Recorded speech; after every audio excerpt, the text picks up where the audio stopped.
Halo sahabat militer, kita semua tahu kalau TNI Angkatan Darat punya pasukan khusus yang namanya itu sudah sangat dikenal di dunia militer internasional.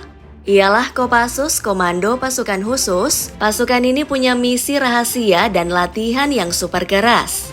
Namun di dalam Kopassus ternyata ada lagi nih namanya pasukan rahasia dan lebih hebat, yaitu Satgultor 81. Tugasnya menangani teror-teror kelas atas yang mengancam kedaulatan NKRI. Masih banyak tugas lainnya yang jarang diketahui orang banyak. Apa sajakah itu? Berikut ulasan selengkapnya.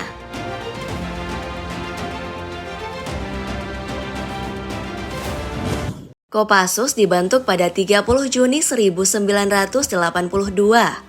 Setelah resmi dibentuk, Luhut Binsar Panjaitan yang kala itu berpangkat kolonel infanteri dari tahun 1982 hingga tahun 1990 menjadi pemimpin satuan dibantu Prabowo Subianto. Dalam latihannya, prajurit Satgultor 81 dilatih di Jerman khusus untuk menanggulangi teror. Tentara Jerman membagi ilmunya dalam menjalankan misi rahasia kepada Satgultor 81. Nah, setelah kembali ke tanah air, mereka lalu ditugaskan melakukan serangkaian misi dan juga melatih prajurit Kopasanda.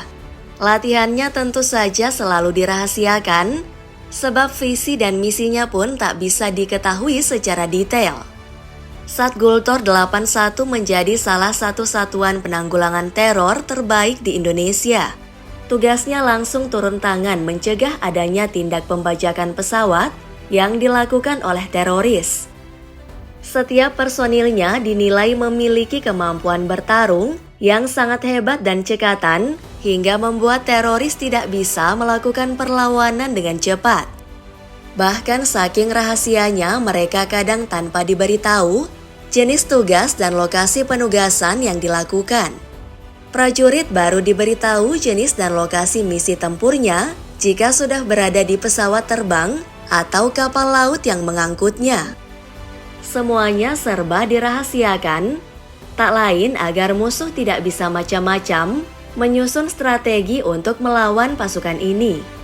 Namun berdasarkan desas-desus yang ada di berbagai media, senjata yang digunakan oleh satuan ini meliputi senapan-senapan dengan kaliber 9 mm, 5,56 mm, 7,62 mm, dan 12,7 mm.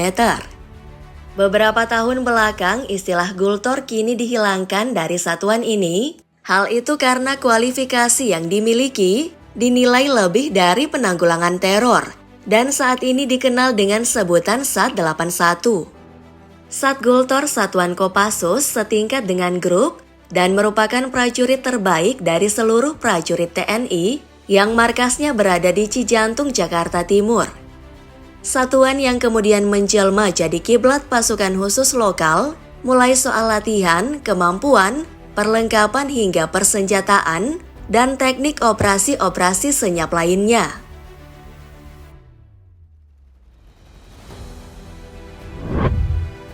Karena sifatnya yang serba rahasia, satuan khusus ini disebut pasukan siluman. Pergerakannya tidak ketahuan tapi mematikan. Sejak dibentuk pada 1982, masyarakat Indonesia sebagian besar tidak mengetahui berapa jumlah personil di dalamnya, soal latihan hingga tugas apa saja yang dijalankan. Sampai sekarang pun yang selalu saja jadi pertanyaan adalah senjata apa yang digunakan Satgultor 81 dalam menjalankan tugas. Satgultor sendiri menjadi satuan kedua setelah pasukan GSG 9 Jerman yang menggunakan senapan serbu HKMV5. Nah, hebatnya lagi, Satgultor menjadi satuan pertama yang mempelopori pemakaian PETN, yaitu bahan peledak baru alternatif C4.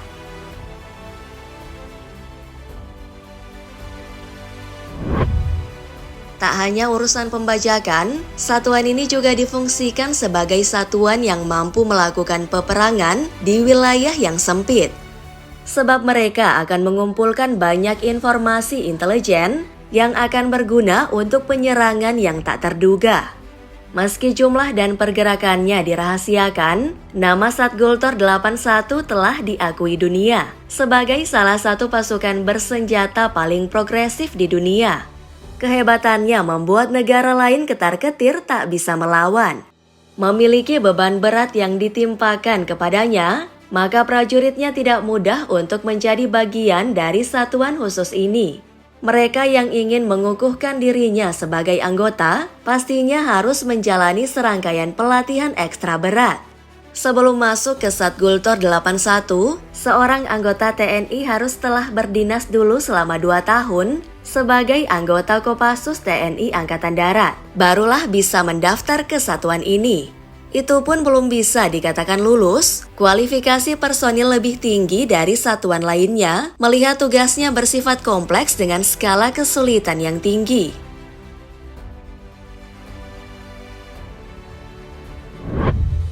Melansir berbagai media, satuan ini disebut telah diturunkan untuk mengejar teroris Nurdin M. Top dan komplotannya pada tahun 2009, mengatasi teror bom di Sarinah Tamrin, Jakarta Pusat pada pertengahan Januari 2016, serta disebut juga sempat diterjunkan dalam menanggulangi kerusuhan di Makobrimob Kelapa II pada pertengahan Mei 2018.